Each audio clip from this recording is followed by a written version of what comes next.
নমস্কার। আশা করি সকলে ভালো আছেন। আমি কল্যাণী মিত্র ঘোষ।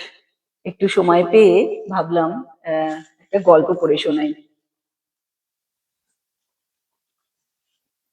একটু লম্বা ছুটি পেয়েছি 4 দিনের। আর তাছাড়া সদ্য প্রেম দিবস গেল, বসন্তকাল এসে গেছে। হ্যাঁ, একদম উপযুক্ত সময়ে একটা প্রেমের গল্প পড়ে শোনাতে ইচ্ছা করছে আর কি। এই উপযুক্ত সময়ে সেটা নারীর মূল্য, এবং লেখক অত্যন্ত প্রিয় আমাদের সকলের, প্রণম্য শ্রী শরদিন্দু বন্দ্যোপাধ্যায়। হ্যাঁ, নারীর মূল্য।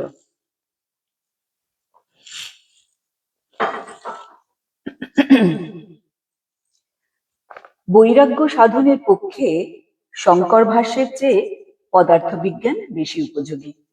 মাসিক পত্রিকার সম্পাদক হইয়া অবধি এই কথাটা আমি বেশ ভালো করিয়া বুঝিয়াছি। বৈরাগ্য শতকের কবি লিখিয়াছেন বটে স্তনৌ মাংস গ্রন্থি। আধুনিক লেখকগুলা এ কথাটা জানে না, মাংস পেশি লেখে। কিন্তু বিজ্ঞানের কাছে তাহা কিছুই নয়। মাসিক পত্রিকার সম্পাদনা ও বৈরাগ্য সাধনা একসঙ্গে চালাইতে গিয়া এ বিষয়ে আমার দৃঢ় প্রত্যয় জন্মিয়াছে। এই দেখুন না, আজ সকালবেলা আমার পত্রিকার আপিসে আসিয়া খবরের কাগজ খুলিতেই দেখিলাম একজন বৈরাগী বৈজ্ঞানিক লিখিয়াছেন যে মানুষের শরীরের, সুতরাং সেই সঙ্গে নারীর শরীরের সমস্ত মাল মশলা আলাদা করিয়া দাম কষিলে তাহার মূল্য দাঁড়ায় মোটে 18 টাকা। বেশিরভাগ জিনিসই বাজি, বাজারে চলে না। মূল্যবান পদার্থের মধ্যে ফসফরাস। অতএব ইহার পর তরুণী সুন্দরী লেখিকা হাসি হাসি মুখে কবিতা লইয়া আমার সম্মুখে উপস্থিত হইলে আর আমার ভয় কি? সম্পাদকদের মধ্যে যাহাদের বয়স কাঁচা তাহাদের সকলকেই আমি পদার্থ বিজ্ঞান পড়তে বলি। রামানন্দ বাবু না পড়িলেও ক্ষতি নাই। হিসাবের কড়ি বাঘে খায় না। বৈরাগী বৈজ্ঞানিক মহাশয় যোগ করিয়া দেখাইয়া দিয়াছেন মেয়ে মানুষের মূল্য ঠিক 18 টাকা। অত্যন্ত মনোযোগ সহকারে তাহাই পড়িতেছি, এমন সময় পর্দা সরাইয়া একটি হাসি খুশি মুখ ঘরে প্রবেশ করিল।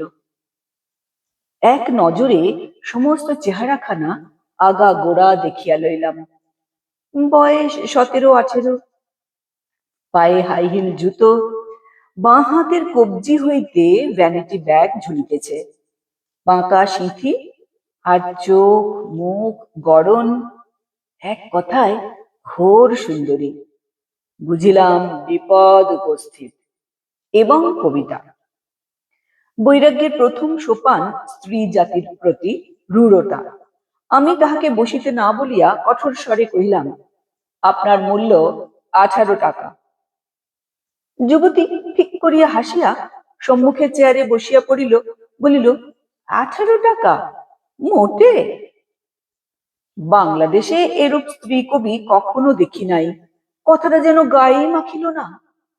তাই আরো তীব্রভাবে বলিলাম, 17 টাকাও হইতে পারে। কারণ আপনি তন্নি, মানে আপনি রোগা, শরীরে বেশি মাল নেই। তাছাড়া আপনার চামড়ায় পিগমেন্টের অভাব, যেহেতু আপনি ফর্সা। এই 2 দফায় 1 টাকা কাটা গেল। আপনার দাম 17 টাকা। যুবতী কিছু মাত্র বিচলিত না হইয়া স্মিত মুখে বলিল, তাই তো, তবে উপায়? মোটা হলে দাম বাড়তে পারে কি? বুঝিলাম রসিকতা করিতেছে। রসিকার বিরুদ্ধে বৈরাগ্য রক্ষা করা অতিশয় কঠিন। তাই আমি কণ্ঠস্বরে তীক্ষ্ণ শ্লেষ মিশাইয়া বলিলাম, আপনার শরীরে যে লোহা আছে তা থেকে একটি মাত্র পেরেক তৈরি হয়। যুবতীর চোখে দুষ্টু হাসি নৃত্য করিয়া উঠিল। সে বলিল, আর বড়শি? আমি বলিলাম, তা জানি না, কাগজে কিছু লেখেনি। আরো শুনুন, আপনার মধ্যে যে গন্ধক অর্থাৎ সালফার আছে তা দিয়ে মাত্র 5টি দেশলাইয়ের কাঠি তৈরি হতে পারে, তার বেশি নয়। যুবতীর গাল হাসির আবেগে টোল খাইয়া গেল। সে মুখ টিপিয়া বলিল, এতখানি আগুন যে আমার মধ্যে আছে তা আমি নিজেই জানতুম না। আমি বুকের মধ্যে একটা অস্বস্তি অনুভব করিতে লাগিলাম। স্ত্রী কবিরা তো এমন ভাবে কথা বলে না, তাহারা কেবলই গলিয়া নেতাইয়া পড়িতে চায়। এ কি রূপ স্ত্রী কবি? বিস্মিত ভাবে প্রশ্ন করিলাম, আপনি কি রকম তরুণী? আপনার কি আত্মসম্মান জ্ঞান নেই? আমার কথা শুনে আপনার রাগ হচ্ছে না? এখনো চলে যাচ্ছেন না কেন? যুবতী চেয়ারের পিঠে হেলান দিয়া বসিয়া বলিল, আপনার মাথায় ছিট আছে, আমি জানি।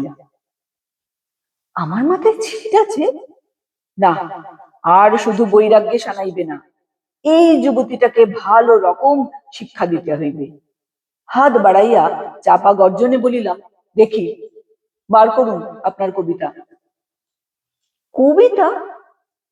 যুবতী ঈষৎ বিস্ময়ে ভ্রু তুলিল। হ্যাঁ, কবিতা। আপনি কবিতা আনেননি? যুবতী মাথা নাড়িয়া বলিল, না, একটা লিখবো ভেবেছিলুম, কিন্তু হয়ে ওঠেনি। তবে আপনি কি চান? আমার দাদার বিয়েতে আপনাকে নেমন্তন্ন করতে চাই।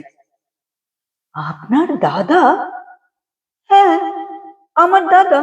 কেন, আমার কি দাদা থাকতে নেই? মনে মনে ভাবলাম, দাদা যদি বা থাকে, সে অতি অপদার্থ দাদা। এমন সাংঘাতিক একটা ভগিনীকে অম্লান বদনে লোক সমাজে ছাড়িয়া দিয়াছে। জিজ্ঞাসা করিলাম, আপনার দাদা কে?